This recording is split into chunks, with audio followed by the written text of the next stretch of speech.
Welcome back everyone to Scary Story Saturdays. If you're new to the channel, my name is Joe. I tell personal individual encounters every Saturday. So today's story is going to be about my mother-in-law's zoo. So before we get into her story, if it's daytime, make sure you go into a dark room with a friend or alone if you dare.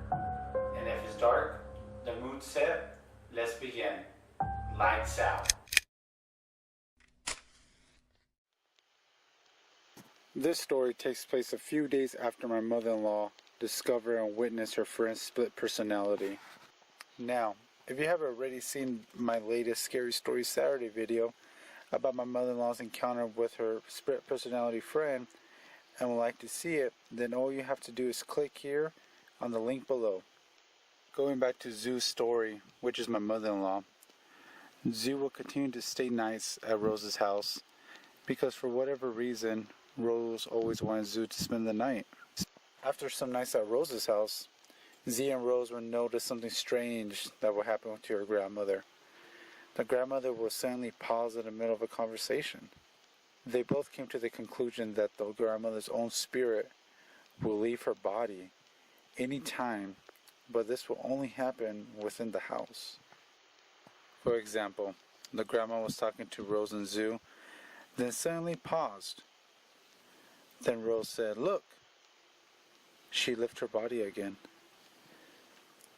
Zoo then asked Rose where her spirit will go. And Rose replied, "She will visit family at their graves, and other times she will visit the devil." I knew when the grandma's spirit returned back to her body. It was when I would hear her hearing a beep. One night at Rose's house, the grandma was drunk once again. The grandma started yelling at Zoo because of the time that she pushed her. The grandma would turn to Zoo to tell her not to spend the night anymore and never see Rose again. Zoo told the grandma that she'll leave in the morning, but before she said that, she also told her a bunch of other stuff that got the grandma very angry, to say the least.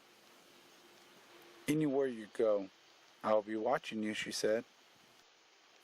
Of course, Zoo didn't believe her, so she just laughed at her and went back to Rose's room and slammed the door. The next morning, Zoo went home. Months had passed without seeing the grandmother, but she was still contacting Rose here and there. One day, Zoo went to another friend's house and was casually talking about the kitchen table. Her friend got up, went to the restroom, while Zoo was just looking around at the pictures that were on the wall. Seconds later, Zoo started to hear a hearing aid beeping right behind her. So she turned around to find nothing behind her. So she went back to looking at the pictures. Later on, she hears the beeping sound again, but this time it was louder. Zoo then says, "Is this the grandma?" So Zoo got up to use the house phone to call Rose to ask her about her grandma. Rose answered the phone and told Zoo that her grandma died the night before. Zoo was in shock.